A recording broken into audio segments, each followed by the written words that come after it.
navigating those waters Um, by yourself? I signed to Def Squad, Eric Okay. Sherman, and EPMD, for EPM. those who don't know. Yeah, right. Signed with Eric Sherman and Def Squad, and man, that process was so crazy because Eric Sherman is another producer that's like crazy about what he does. His craft.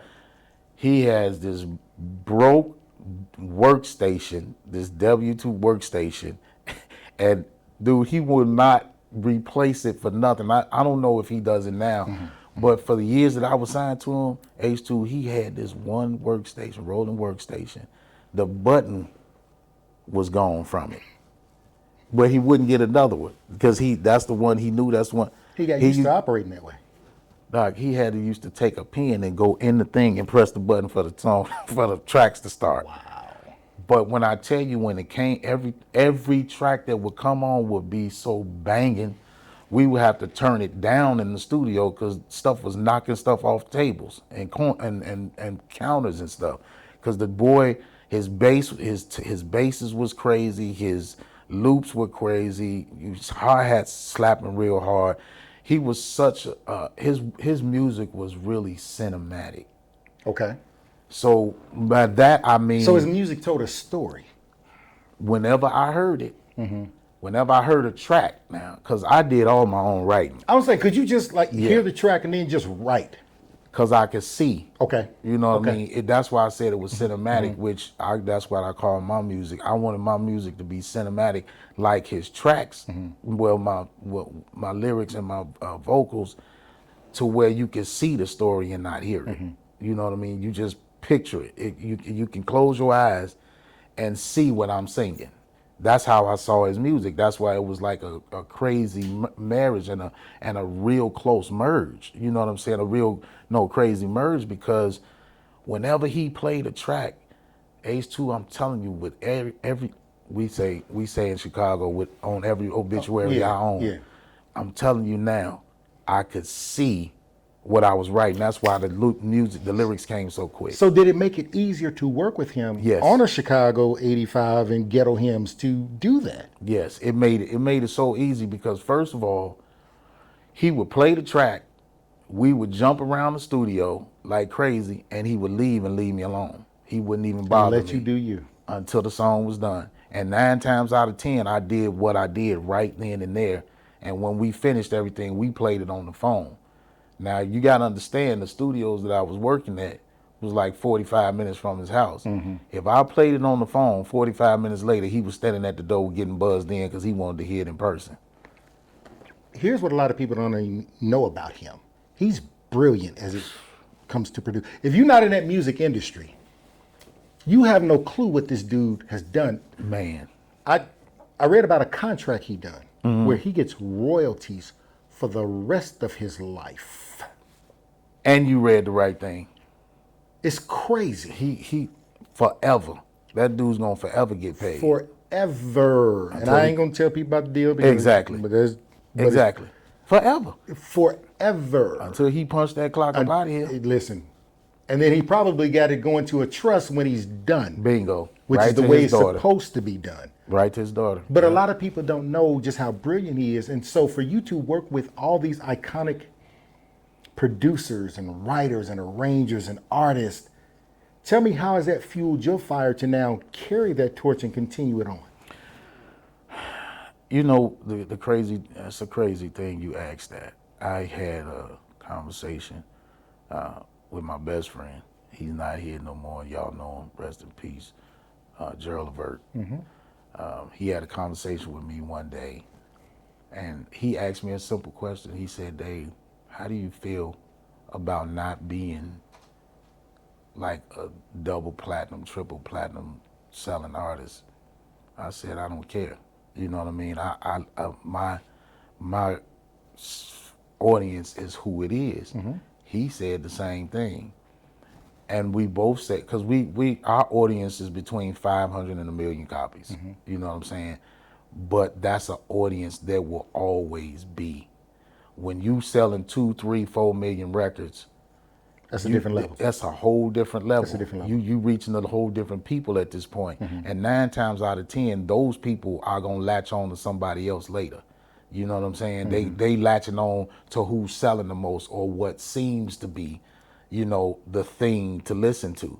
And you're gonna only be the thing to listen to for so long, especially if you don't have So you that got to type of keep music. going and keep going And keep going and until- keep going. You don't have, like me, I can go, Gerald, the same way. We could go and do a city winery tour, and them same people, when they was 20 that was listening to us, is listening to us now. You know what I mean? I've seen the same friends, not fans. I've seen the same faces at my concerts, and it's been 30 plus years. So Loyal. I mean, loyalty is very hard to find in any area in your life, period, so let alone the music industry. You've done some powerful collaborations with some iconic rappers. I mean, you've just done some amazing things. To wrap up this first segment, because we're going to do this in 2 parts, because I'm with you.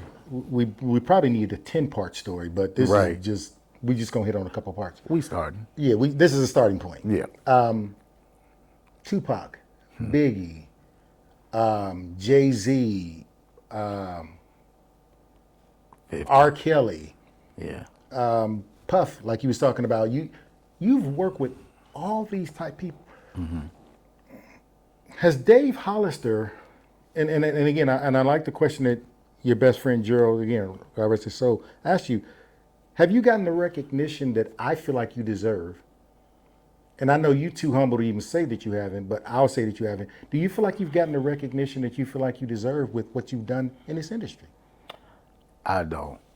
I think, I really think that I'm looked over a lot. Why? I can't even answer that question. I really can't. Now, do I attribute earlier on for the company that I kept, Okay. i.e. management? Okay. Some people didn't want to deal with the management that I had. And I even was told that by one of the biggest names in the business as far as touring, Al Heyman. Okay. Somebody from his office told Gerald, because Gerald kept trying to get me on his tours, like to open up for him on his tours, and they kept telling him no. And he was like, man, what? They wouldn't let you go open up for Gerald Levert? They would string me along until the last minute and say they got somebody, they got this person to go. And Gerald, he wasn't gonna go against his money, you know what I mean? But he did used to stand up for me. He was like at the last minute, the very last tour before he left, he was like, now enough is enough. I want Dave on this tour. And they told him, we don't like his management. It ain't nothing that he ever did. We don't like his management. So it's never been about you. No. Your gift, your ability, your work. What about the people with you? The people that's running your business, we can't deal with them. Wow. So it was basically my front line that they ain't want to deal with. And we could be on that all day. Exactly. Exactly. We could be on that all Exactly. day. It's because the people that present you don't present. They don't represent you. There we go. They present you, but they don't represent exactly you. represent. That's it. That's the word I'm looking for. They don't, man. And it's like the people that try to get at the artists to try to get at us, if they give a bad first impression, they ain't gonna. I've been turned down for a lot of different things, man. Movies, all of that. We're going to tap into a lot of that the second part. Yes, so sir. Yeah. If we were to wrap up this first part, you done missed out on a lot of money. A lot of money. Millions.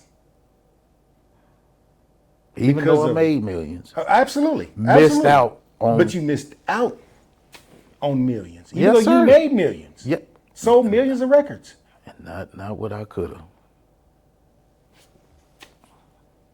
Wow.